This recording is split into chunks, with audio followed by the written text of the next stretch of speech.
Making stuff is really hard. So let's talk about it.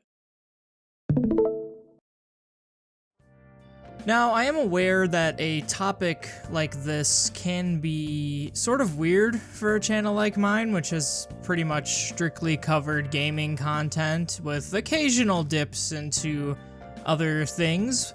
But this is a topic that I feel very strongly about because I consider myself to be a creative person.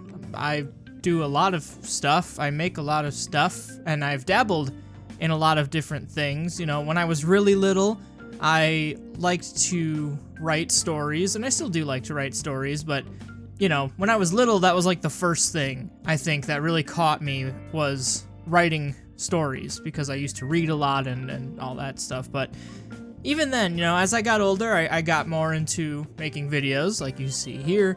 And in my middle school, high school years, I dabbled a little bit in music making, mostly very cringy rap music that will hopefully never see the light of day. But if it does, I will own up to it. And yeah, so there's that.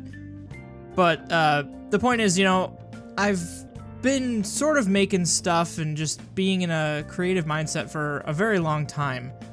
And over the course of all that time, I've dealt with a lot of stuff, a lot of aspects of the creative process, and I'd like to think I have learned a few things here or there that might be beneficial to others. So that's why I'm here. So I'm making this video, and that's why I wanted to talk about this today. That, and I guess what sort of really pushed this thought forward was this idea that a lot of people that I look up to, like, you know, artists or other people I idolize, content creators, whatever, a lot of them don't really shine a light on how hard it can be to make stuff sometimes, because as hard as it can be, it's also really fun. I mean, obviously nobody would do it if it was fun, if it wasn't fun, rather. So that's sort of a given, but I think we need to sort of, or I guess I need to sort of shine a light on the difficulties of making stuff and sort of, I guess, give you guys some of the tips and tricks about making cool stuff. Or at least just, like I said, share a couple of ideas and things that I have applied to myself that has made it a little bit easier. And with that, I will also say that some of the things I'm going to mention here might seem a little bit cliche, but I really do believe in it, and even if they are cliche, I think they're still worth saying.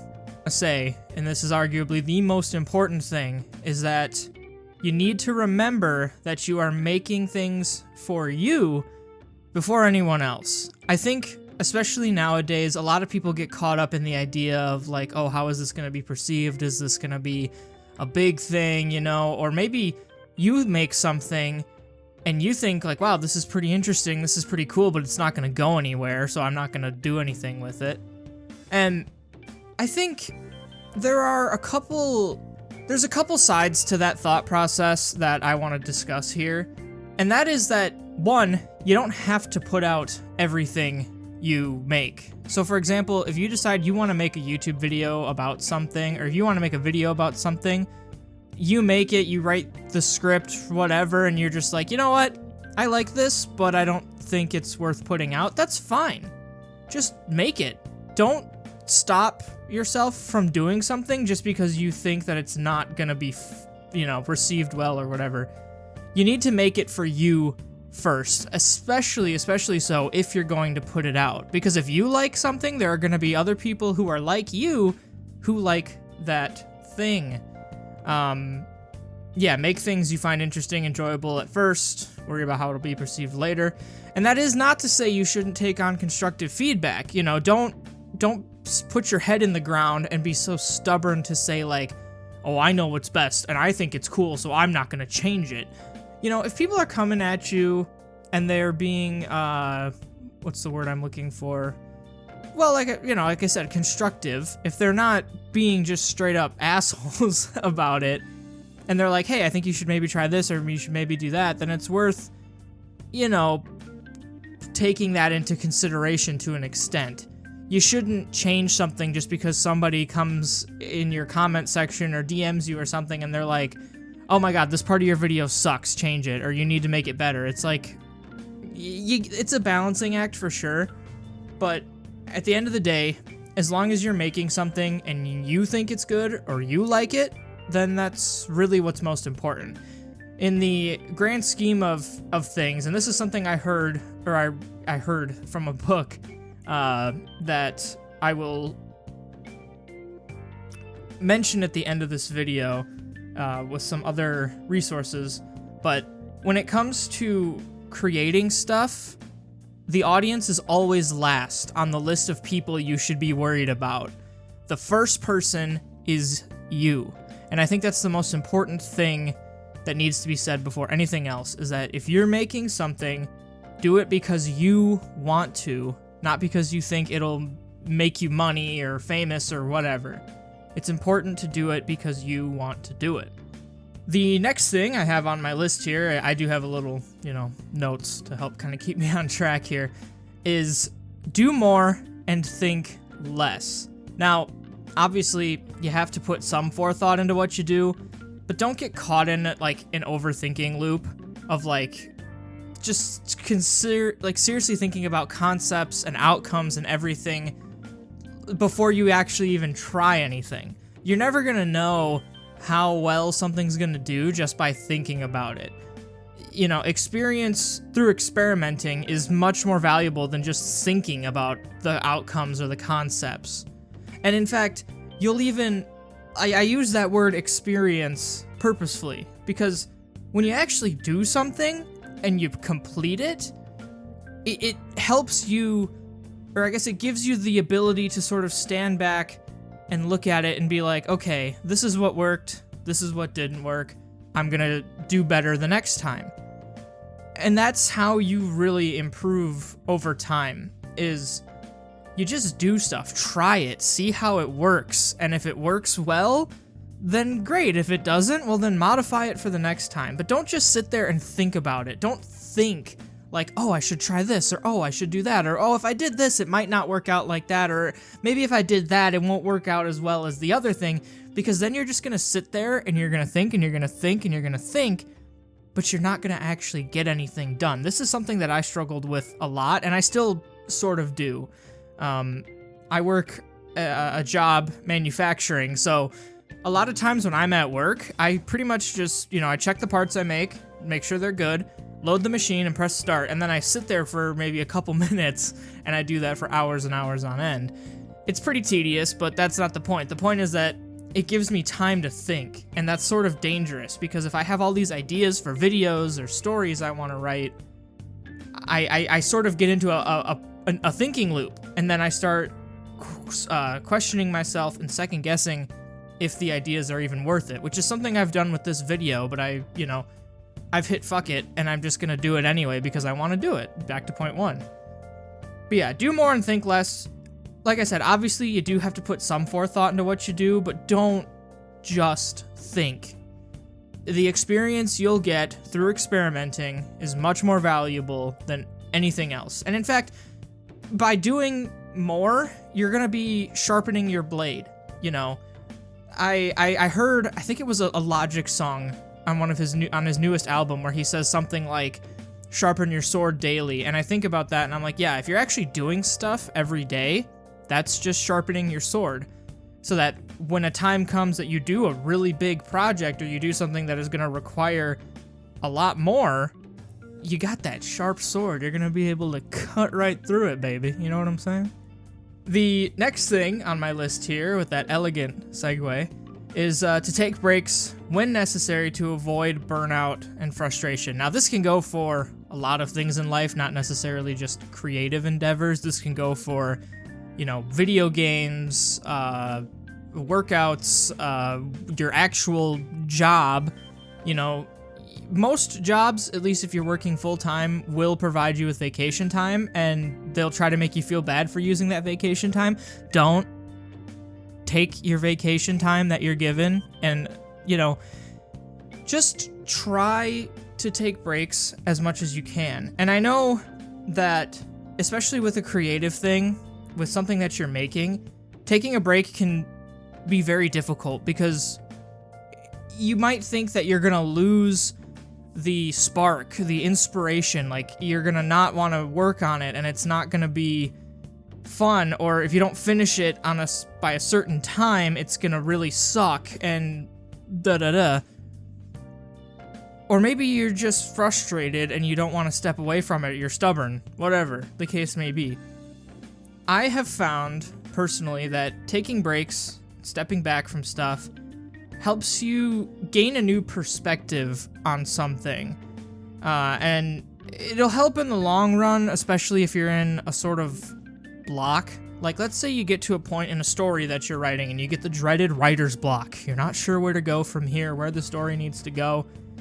Taking a break from it, going for a walk, playing a video game, or maybe even working on a separate story, writing another story, and then coming back to it, the one that you were stuck on, you might just find that the solution just comes to you suddenly. You know, taking a break and stepping back from something can help you see it differently when you do return to it, and that is invaluable for progressing, for getting through something. You know, don't feel bad about taking breaks. Don't feel bad about getting 8 hours of sleep. You know, a lot of times these days, people always talk about the grind. Like, oh, you know, you don't stay up till 3 in the morning working on it. Oh, dude, you're not dedicated. It's like, no, I am dedicated. I'm just trying to live a healthy life at the same time. Because some people thrive in that environment, but a lot of people don't. And I don't think you should feel pressured one way or the other to either stay up all night working on stuff or to get 8 hours of sleep. You know, do what's best for you. But I do think, regardless, that taking breaks and taking time to recharge is infinitely important. And it is definitely something you either need to work into your routine of creativity or something that you should just do no matter what you're living, how you're living. The next point on my list here is work with your skill set and improve over time. So this is, again, another thing I've really struggled with, and I think a lot of people do, is that the ideas you have in your head are far beyond what your skills are capable of, whether that's video editing, drawing, whatever, you know. But don't let that stop you. Don't say, oh, I can't do exactly what I want, so I'm just gonna say screw it and not do anything at all. You need to do what you can. You know, work with your skill set. That's what the point says. You need to work with what you can do to make stuff that you can be proud of, but also know that as you're doing stuff, like as you're working within your skill set, you will slowly improve over time. You know, I have a little subnote here. It says, do what you can now with the goal of improving as you go. Because then eventually, if you do something for maybe a year, from the beginning of that year to the end, you'll be a totally different person and you'll have way more skills and be better with your tools than you were at the start of the year. So, you know, work with your skill set and just make sure you improve over time. And also remember that your first attempt at doing something is not going to be perfect, and you need to be okay with that. You need to understand, again, you're improving over time, but you can't improve unless you're doing what you can now. Does that make sense? Okay, so the next note I have on here is try not to let expectations and ruin the enjoyment. And I think this is something that a lot of people are sort of aware of, is that you shouldn't go into a project with expectations of how it will perform, because that's only going to ruin your enjoyment of future projects. So what I mean is, like, let's say you make a video and you spend forever working on it and you put all this passion and stuff into it, or all this time into it rather, and you sit there as it's uploading and you think to yourself, oh yeah, this video is gonna be huge. I'm gonna hit like 100,000 views in a day. I'm gonna hit 1 million subscribers in a week and all that stuff. And then you post the video, and after a week, it's got maybe 1,000 views, maybe even less, maybe like 500. And you look at that and you're like, wow, this video was terrible. But the truth is, it's probably an amazing video. You put so much time and effort into it. You need to recognize your effort and the enjoyment you had in making that thing as your goal, as the achievement. Don't look at how something performs after you put it out, or don't expect it to do well, because then it's just not, it's gonna sap all the enjoyment that you had in that project, all the happiness you had around it. And the opposite is true too. Don't go into a project being like, oh my god, this thing is gonna suck. Because then, if it does really well, you're gonna get an inflated ego. You're gonna get a big head, and you're gonna be like, oh, I'm the shit. You know, I hardly worked on that, and it did so goddamn well. No. You should just do it. I keep saying that over and over again, but you just do it. And don't do it with any expectations. Now, you could argue that maybe having some realistic expectations isn't too bad, you know? If you have 1 million subscribers on YouTube and you post a video, expecting it to do, I don't know, 100,000 views is probably not horrible. Maybe like 50,000. I don't know exactly how that works. I'm not a big YouTuber. But you know what I mean. Don't get these big expectations one way or the other. Try to keep it reasonable. Try not to let expectations ruin the enjoyment. That's what the point said. That's what I said, you know, a few minutes ago. I could have just stopped right there. All right, and the next tip we have here is try not to compare yourself to others. It'll only skew your perception of yourself and set you up for disappointment. I know that people, you've probably heard this if you're seeing this video, because people say it all the time. Comparison is the thief of happiness, or the death of happiness, or something like that. You know, comparing yourself to others will always leave you wanting one way or the other. And again, the inverse is also true. If you compare yourself to somebody who's less than you, that's going to give you a big head, and it's going to give you an ego, and it's going to make you think that you're better than you probably really are. And it also makes you look like an asshole. Because if you're comparing yourself to someone, and you look at that other person, you go, wow, that person is way worse than me. That sounds like a pretty dickish thing to say, my dude. I think you need to tone it down. But more importantly, for me especially, this is something that I have and still struggle with, is I idolize certain people, certain creators and artists, and I used to compare myself to them all the time, and I used to think like, well, if I can't make a video as good as, I don't know, Liam Triforce, then it wasn't worth making. If I couldn't make a video as good as Markiplier, it wasn't worth making, you know what I mean? When the truth is that myself, Liam Triforce, and Markiplier, we're all at 3 different stages of YouTube, and we're all living different lives. You know what I mean? My life is different from theirs, just like their lives are different from mine. So to compare myself to them and what they're able to do, it's just not realistic. You know, maybe they have been doing YouTube for longer than me, especially Markiplier. Dude, I remember watching him when I was like 13. I found him, this is totally off point, but I actually found him on his original channel before he had to make the current one he's on, which was Markiplier Game back in the day. If you know, you know. But that's what I mean, is it's like, to kind of bring it back to the other point I had about improving over time, you know, working with your skill set, these guys have been doing it a lot longer than me, so their stuff is going to be a lot higher quality than mine, because they have sharpened their swords to the point that they're just their base skill is a lot higher than mine. You know, it's like Dragon Ball, dude. They've trained more than me, so their base power level is just above mine. So yeah, the point is, don't compare yourself to other people, and it's okay to have people that you look up to, people that you idolize, or people you want to imitate, but don't think to yourself, if I can't do it as well as that person, I don't want to do it at all. Or if you see somebody who maybe you might think of as on your level or lesser than you, if that person puts out a video or a project that is just leagues beyond yours, don't let that ruin you. Don't let it ruin you. Again, we all got different base power levels, and it's always going to go up as long as you keep training and working on it. So don't compare yourself to others. Just do your own thing. Compare yourself to yourself. Make sure you're improving you know, video after video, song after song, drawing after drawing, whatever the hell you're working on, story after story. Just make sure that you are better than you were before.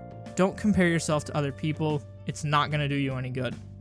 All right, so the final point we have here, before I get into the conclusion, is what you choose to create is not your entire identity.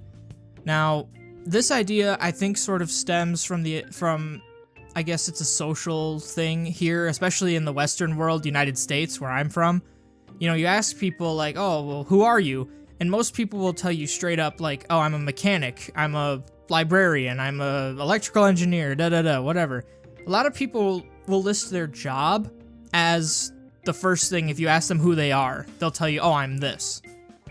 And I think that sort of applies to creative, artsy things as well. You know, if you, like for me, example, I started out when I was young writing stories. And writing stories, I could have said that that was my identity. I could have said, oh, I'm only a writer and nothing else. And then I would have never started making videos. I would have never dabbled in music. And I think it's good to not pigeonhole yourself into one idea. Don't say that just because you've been successful making music that all you are is a musician. No, you're not. You're a human. And humans can create multiple things.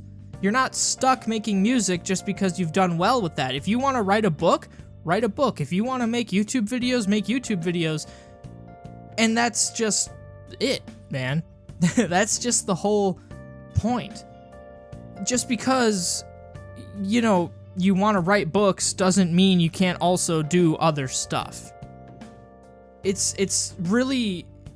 It's hard not to pigeonhole yourself into this identity, or at least in my case, to think like, oh my god, am I losing myself because I don't want to do this anymore? It's like, no, dude, you just want to try something else, take a break. There you go. The connections are being made, people, live. I'm making these connections live. That sort of goes back to, like I was saying, about taking breaks. If making videos is just not working out for you, just do something else, man. Do what feels right at the time, and try not to get bogged down with the idea of, this is who I am, and I am not allowed to stray from it, because you absolutely are. You can make anything you want, and you can do anything you want. You are not bound to an identity of a writer, a gamer, a musician, So, in conclusion, before I really close this video out, I do also want to mention that there are a couple of alternative resources that I'd like to shout out, you know, from people way smarter than me. Specifically, a book called The Creative Act by Rick Rubin. I listened to this on Audible at work, and, you know, there's also a physical version. But this book really, a lot of the points that I get from, that I've made in this video, rather, I got from this book. So, if you are struggling creatively and you feel like this video has sort of stirred something in you, first of all, that makes me feel really good. I'm glad I made you feel something. But also, I would highly recommend you check out this book, because Rick Rubin, he's a pretty smart guy when it comes to this creative stuff, and I got a lot from his book, and I also didn't. And he sort of says that at the beginning. You know, not everything will apply to you, but you should try and listen and apply the things that do. Does that make sense? So, I would highly recommend that. Another book I would highly recommend is On Writing by Stephen King. Now, this is a book that's mostly focused on writing. Whoa, who'd have thought? But it also does have some ideas, I think, that can be applied more generally. Like the idea of discipline, of like working on your craft every day, and setting a goal for yourself. I think specifically he talks about, like, you know, word counts, like writing 1,000 words a day, 6 days a week, or something like that. I think that's a pretty good idea. That's something that you could apply to multiple different creative fields. But especially if you are looking to be a writer, or you are a writer and you want to, I don't know, improve your craft somehow, highly recommend On Writing by Stephen King.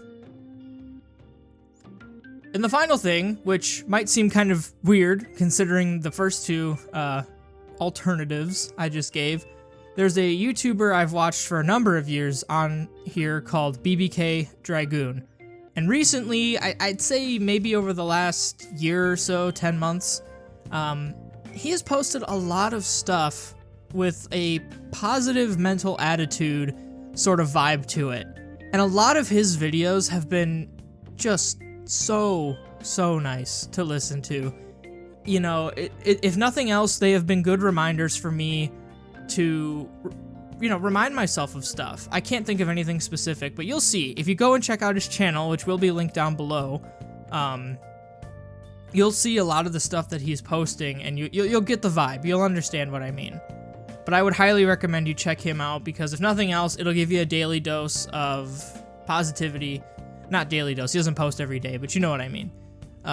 You get a dose of positivity every now and again, and it has really helped me as a person, not even just as a creative person, but just as a person in general. So shout out to BBKDRAGOON. I love that guy. But yeah, that's all I really have to say. I hope you enjoyed, and I hope this video helped in some way. I don't know what kind of impact something like this could have, but if it gets to the right person and you feel like you got something out of it, even if you're not the right person for this, and you feel like, as long as you feel like you got something out of it, that's all I really care about. So, thank you so much for watching. Thank you for giving me your time, and I will see you all very soon. Peace.